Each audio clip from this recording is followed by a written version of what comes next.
এবারে জন্মদিনে বড়ি বেগমকে চমকে দেওয়ার একটা উপায় বার করেছি।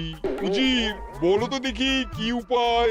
নবাবের সাজিশের হদিশ পাওয়া আমার বুদ্ধিতে নামুমঝাক বহুত বড়িয়া কোনো মতলব আছে। এবারে বেগমের জন্মদিনে বিরাট একটা উৎসব করব। সারা দেশ থেকে মহান মহান অতিথিদের নিয়ে আসা হবে। দুনিয়ার সেরা সেরা খাবার, সেরা সেরা গাইয়ে, সেরা সেরা বাজিয়ে, সেরা সেরা নাচিয়ে রাতকে দিন করে দেবে এমন রোশনাই। রেস্ট নাই। কি বললে? বহুত বড়িয়া আপনার সোচ, লেকিন মাফ করবেন হুজুর, রাজকোষের অবস্থা খুবই খারাপ। উৎসব করার মতো তো রেস্ট নাই জাহাপানা। কোনো কথা শুনতে চাই না। আমি হলাম গিয়ে বাংলার নবাব। আমি আনন্দ হই হুল্লোড় করবো না তো কে আর করবে? একদম ঠিক জাহাপানা, কিন্তু কর বসিয়ে টাকা তোলো। সব কিছুতেই কর বসানো আছে জাহাপানা। হাসি কান্না ছাড়া আর কোনো কিছুতেই কর বসানো যে বাকি নেই। তার ওপরেই কর বসাও। হাসি কান্নার ওপর কর?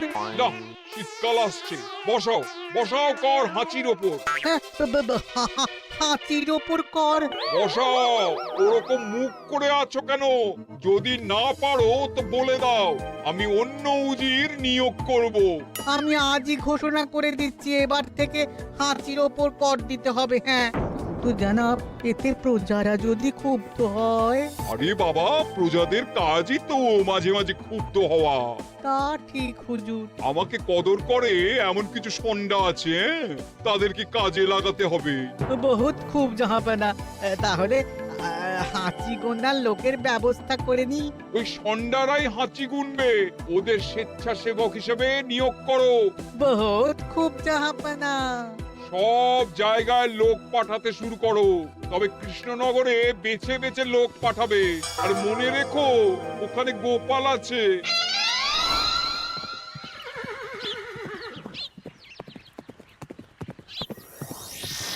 সব জায়গায় কর আদায়কারী পাঠিয়ে দেওয়া হয়েছে জাহাপানা। আপনার কথা মতো তাদের বলে দেওয়া হয়েছে যে আদায় হওয়া করের 10% তাদের বেতন হিসেবে দেওয়া হবে। সুতরাং কর আদায়ে কোনো ঢিলেমি হবে না। বহুত আচ্ছা, বহুত আচ্ছা।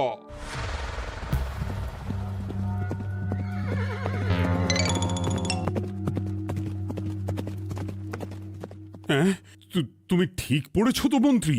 হাঁচির উপরে কর? বলেন তো, আর একবার পড়ছি মহারাজ। আসলে এটা নবাবই মশকরা।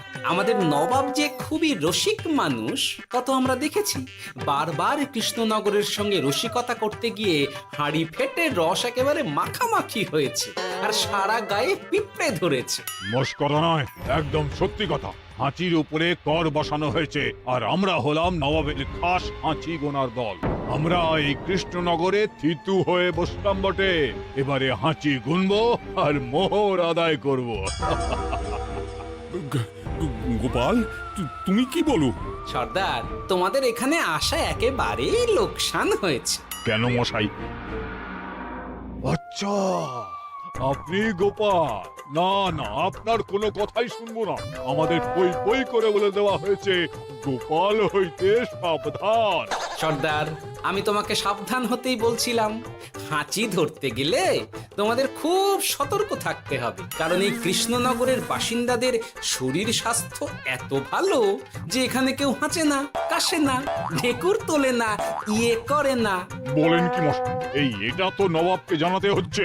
যাও যাও, এক্ষুনি মুর্শিদাবাদে ফিরে গিয়ে নবাবকে জানাও। ওরে, কেউ এদের যাওয়ার ব্যবস্থা করে দে।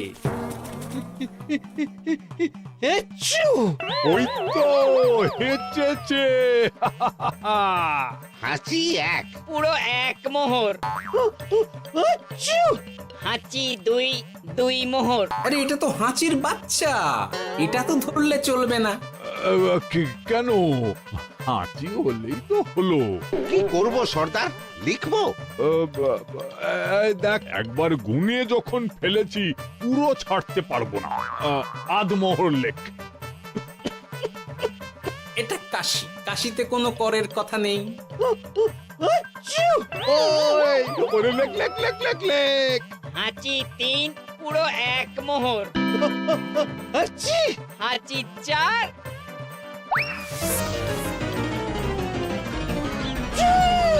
হাঁচি 5, লেখো। হাঁচি 6,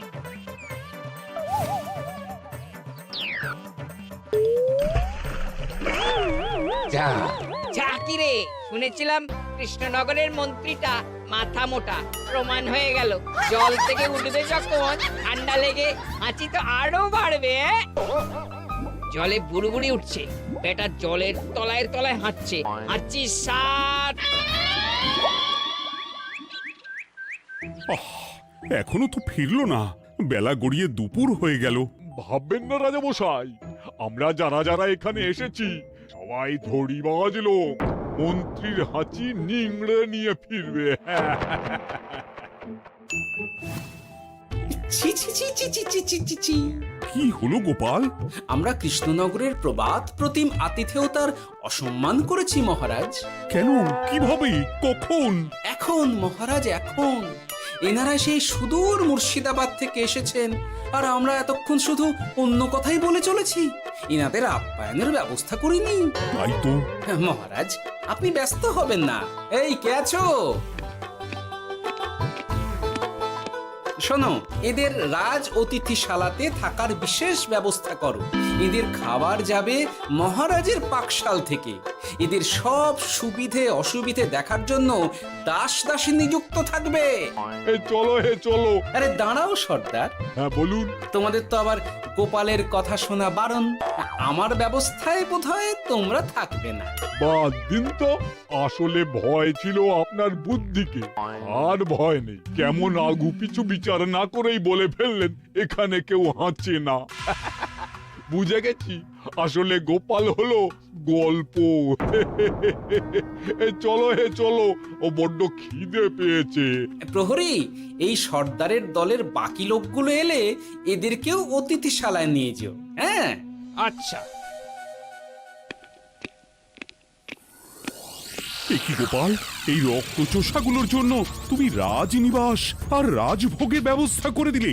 গোপাল কার পক্ষে মহারাজ? এতক্ষণ গোপালের সব কাজ তো কৃষ্ণনগরের বিপক্ষে গেল।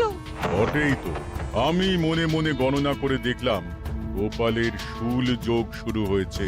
আগামী 1 যুগ ধরে গোপাল যেখানে থাকবে সেখানে রাহুর প্রকোপে দুঃখ দারিদ্র মহামারী একসঙ্গে এসে ধরা পড়বে। মহারাজ, গোপাল কখনো কৃষ্ণনগরের খারাপ ভাবেনি। সে যখন ওই রক্তচোষাদের রাজভোগে রাখার ব্যবস্থা করেছে, তখন বুঝতে হবে এর মধ্যে একটা ঘোরতর পেঁচ আছে।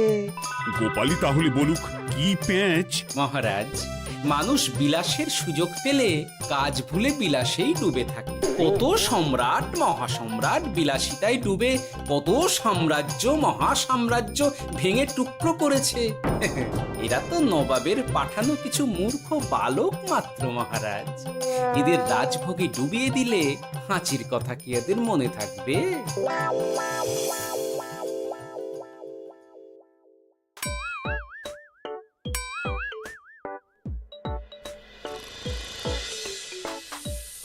কি ব্যবস্থাপনা সব ঠিক আছে তো? হ্যাঁ হ্যাঁ, খাসা ব্যবস্থা হয়েছে। আপনারা আমাদের অতিথি বলে কথা, আরাম করুন।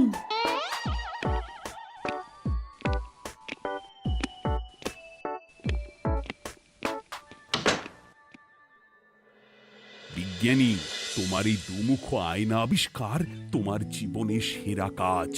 একদিক দিয়ে আয়না, অন্য দিক দিয়ে কাঁচ। কেউ জানতেই পারবে না যে তার উপর নজর রাখা হচ্ছে। অনবদ্য অনবদ্য। মহারাজের জয় হোক। কিন্তু মহারাজ, এই কৃতিত্বের মূল ভাগীদার আমাদের মন্ত্রী। তাই নাকি? হ্যাঁ মহারাজ, মন্ত্রীর দুমুখ কাজকর্ম দেখেই দুমুখ আয়নার কথা আমার মাথায় আসে। মুখ সামলে কথা বলো বিজ্ঞানী। ওরা শুনতে পাচ্ছে।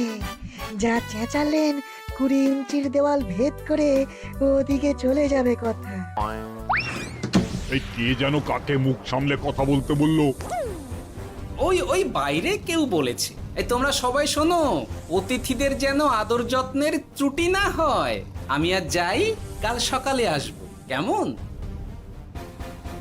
গোপালকে নিয়ে নবাব আর উজির যেমন ভয় দেখিয়ে দিয়েছিল, গোপাল কিন্তু সেরকম নয়।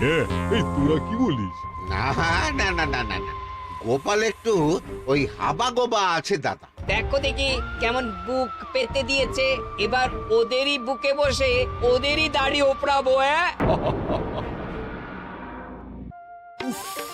গোপালের জবাব নেই, ঠিক সামলে দিল।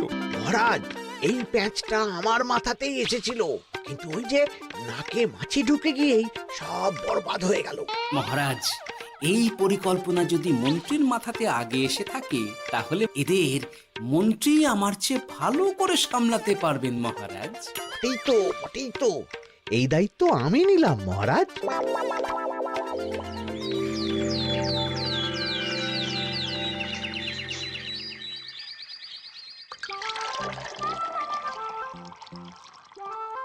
আহা, সকালে ঘুম থেকে উঠে এই রকম বেলের পানা যেন স্বর্গের অমৃত। আছে আছে, আরো আছে। পানীয়, খাদ্য, আরাম, আয়েশ, যত চাও তত পাবে। এ কি, আপনি গোপাল কোথায়? মহারাজ বিবেচনা করে দেখেছেন যে মহামান্য অতিথিদের পরিচর্যার ভার গোপালের মতো একজন ভাঁড়ের পক্ষে বহন করা সম্ভব নয়, তাই এই দায়িত্ব আমাকে দেওয়া হয়েছে। কিন্তু কোনো কিন্তু নেই সর্দার, আমি যে খানা পিনা নাচা গানা আমোদ আহ্লাদের ব্যবস্থা করেছি দেখে তুমি চমকে যাবে। দেখা নয় বিজ্ঞানী, এবার শুধু কাজের সময়। কাল মন্ত্রীর উপর ওদের ভার ছেড়ে দিয়ে কৃষ্ণনগরের যে সর্বনাশটি করেছো, কোনো কাজ করে আর সেটিকে সামলানো যাবে না। হ্যাঁ, আহা, তোমার দেখছি মন্ত্রীর উপরে একটুও আস্থা নেই। ঠিক কি প্যাচ করছো বলো তো? প্যাচের কথা পরে হবে, তোমাকে যত তাড়াতাড়ি সম্ভব হাঁচির ওষুধ আবিষ্কার করতে হবে। হাঁচির ওষুধ? হ্যাঁ, হাঁচির ওষুধ। ওভাবে দেখছো কি বন্ধু, তোমাদের কাজের সব দায়িত্ব এখন আমার কাঁধে। তোমরা আমোদ করবে আর আমি কর আদায় করে তোমার হাতে এনে তুলে দেব। সর্দার, এর মধ্যে একটা চাল আছে মনে হচ্ছে। কি আর আমি বুঝিনি। এখন কি করবে? বিশ্বাস করে আদায় উসুলের ভার এর উপরে ছেড়ে দেবে? পাগল নাকি?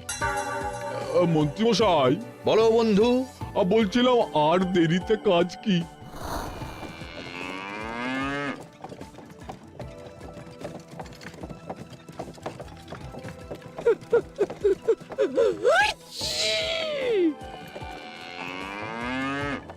মন্ত্রী, লেখো হাঁচি এক। ওহে, তোমার নাম কি? মন্ত্রেশ্বর হুজুরি আগে। লিখুন মন্ত্রী মশাই, নাম লিখুন। ওহে মন্তেশ্বর, হাঁচি কর, এক মোহর ছাড়ো দেখিনি। হাঁচি দুই। আরে যাও, দৌড়ে গিয়ে দু মোহর আদায় করে আনো। ওরে, তোরা সব কৃষ্ণনগরের কোণে কোণে ছড়িয়ে পড় দেখি, একটা হাঁচিও যেন বাদ না পড়ে। হ্যাঁ,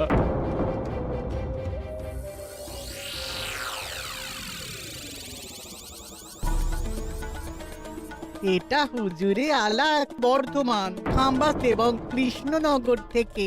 চমৎকার চমৎকার। তাহলে গোপাল কিছু করতে পারেনি, আমাদের যুব শক্তি কৃষ্ণনগরকে পুরো নিংড়ে নিয়ে আসছে। মহারাজ কৃষ্ণচন্দ্রের একটা আবেদন আছে জানাব। এই হাঁচি করের 30% যদি ওই রাজ্যকে দেওয়া যায়, তাহলে আদায় উসুল আরো ভালো হবে। ওরা বলেছে যে আপনি যদি 30% দেন, তাহলে কর আদায় একেবারে জান লড়িয়ে দেবে। মঞ্জুর মঞ্জুর। আর একটা আর্জি আছে হুজুর, কৃষ্ণচন্দ্র কদিন বাদে নবাবকে কৃষ্ণনগরে আমন্ত্রণ জানিয়েছে। কেন? কৃষ্ণনগরের নবাব এবং তার উন্নয়ন উপলক্ষে এক মহোৎসব হবে। সেই সঙ্গে শহরে থাকা ইংরেজদের কাছেও নবাবের সৈন্য বলের এবং নবাব ও কৃষ্ণনগরের মধ্যে পারস্পরিক ভ্রাতৃত্বের সম্পর্কের বার্তাও পৌঁছে দেয়া যাবে। নবাবের অধীনস্থ রাজারা নবাবের শত্রু, এই রকম একটা ধারণা থেকে ইংরেজরা ইদানিং বেপরোয়া হয়ে উঠেছে, তাতে লাগাম উঠবে। বহুত খুব, মঞ্জুর মঞ্জুর মঞ্জুর।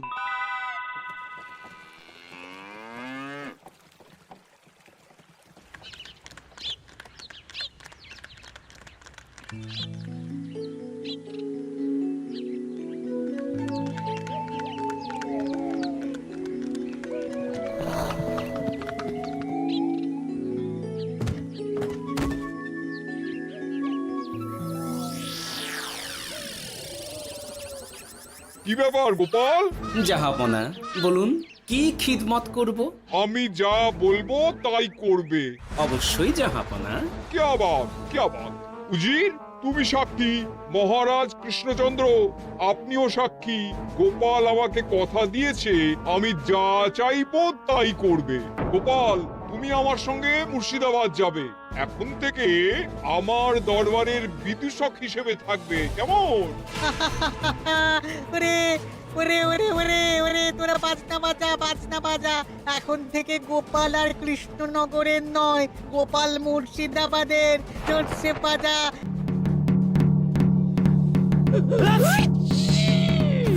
কি হলো? হুজুর, মনে হচ্ছে আপনার সৈন্যদল হাঁটছে। হ্যাঁ? হুজুর, হাঁচিকরের বন্যা, সব সৈন্য 10-12টা করে হেঁচে ফেলেছে। মানে প্রচুর মোহর হয়ে গেছে আর বাড়ছে বাড়ছে। আমার হাঁচি গোনার দল একটা হাঁচিও বাদ দেবে না। মোহর রাখার জন্য নতুন পোশাকখানা বানাতে হবে হুজুর। সর্দার, আমাদের হাঁচিগুলো কি খুলবো? হ্যাঁ, নিশ্চয়ই। একটা হাঁচিও যেন বাদ না পড়ে। চলুন হুজুর, আমরা এখানে দাঁড়িয়ে থেকে আর কি করব? ওরা হাঁচুক আর হাঁচি গুনুক। চলুন নবাব বাহাদুর, আপনার জন্য কৃষ্ণনগরের রাজাতিথ্য অপেক্ষা করছে। হুজুর, আমার মনে হয় আমাদের কৃষ্ণনগরে এখন আর দেরি করা উচিত হবে না। আমরা সোজা শহরের দিকে রওনা হয়ে যাই। শহরের ইংরেজদের শিক্ষা দিয়ে ফেরার পথে আমরা কৃষ্ণনগরের আতিথ্য গ্রহণ করব। সে কি? মহারাজ, নবাবের মতো কর্তব্যপরায়ণ ইনসানকে তার কর্তব্য পালনে বাধা দেবেন না। আমরা ওনার শহর থেকে ফেরার অপেক্ষায় থাকব। ঠিক আমার এক্ষুনি শহরে যাওয়ার দরকার। ইংরেজরা সব নিয়ম কানুন ভেঙে চুরে যা ইচ্ছে তাই করতে আরম্ভ করেছে। উচিত সৈন্যদের ডাক দাও, চলো রওনা হই। কিন্তু জাহাপনা, আপনার সৈন্যদের থেকে পাওনা মোহরগুলো এতক্ষণে যা হেঁচেছে, লাখখানেক মোহর তো হয়েই গেছে। ওটা আমরা নিজেদের মধ্যে বুঝে নেব। কিন্তু ওই করের 30% যে কৃষ্ণনগরের পাওনা। পেয়ে যাবে। শহর থেকে ফিরি। আরেকটা কথা, হাঁচি কর ব্যবস্থা এখন থেকে উঠে গেল।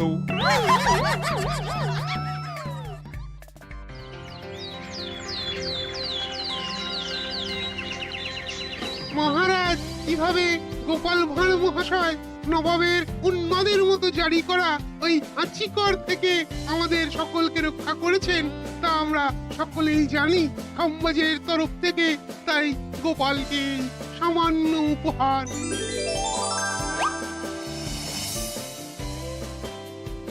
ওহ গোপাল, সত্যি তোমার জবাব নেই। কিছুই হতো না যদি না বিজ্ঞানী ওই হাঁচি চূর্ণ আবিষ্কার করত। এই উপহারের অর্ধেক কিন্তু বিজ্ঞানী। সবই তো বুঝলাম, নবাবকে সৈন্য সহ নিমন্ত্রণ থেকে সৈন্যদলকে হাঁচি চূর্ণ মাখানো চাঁদোয়ার তলায় ঢোকানো পর্যন্ত। কিন্তু চাঁদোয়া থেকে হাঁচি চূর্ণ ঝরে পড়লো কি করে, সেটাই তো বুঝলাম না। এটা তুমি বলো বিজ্ঞানী। শব্দের বাতাসে কম্পন তৈরি হয়। গোপালের হাততালিতে আমার ঘরের শাড়ি থেকে হাঁচির জন্য ঝরে পড়েছিল। এখানে চাঁদোয়া থেকে ঝরে পড়েছিল বাজনার শব্দে। কি ব্যাপার বিজ্ঞানী, তুমি এখন ছেলে খেলা করছো? হাঁচির ওষুধ হয়ে গেছে। হয়ে গেছে। মূল উপাদান তামাক, গোলমরিচ আর আলকুশির গুঁড়ো। কাজ হবে। হাততালি দাও। হাইচ! কাজ হলো। ব্যাপারটা কি হলো?